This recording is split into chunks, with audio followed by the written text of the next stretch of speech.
Did you know you can build a fully functional Gantt chart inside Excel without any plugins or special tools?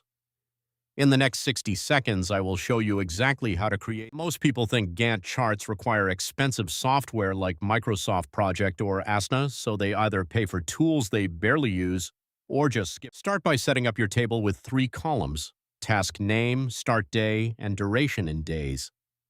Then across the top of your sheet, add a row of day numbers, for example, day 1 through day 10. Now select the entire day column area of your grid, open conditional formatting, choose New Rule, and select Use a Formula.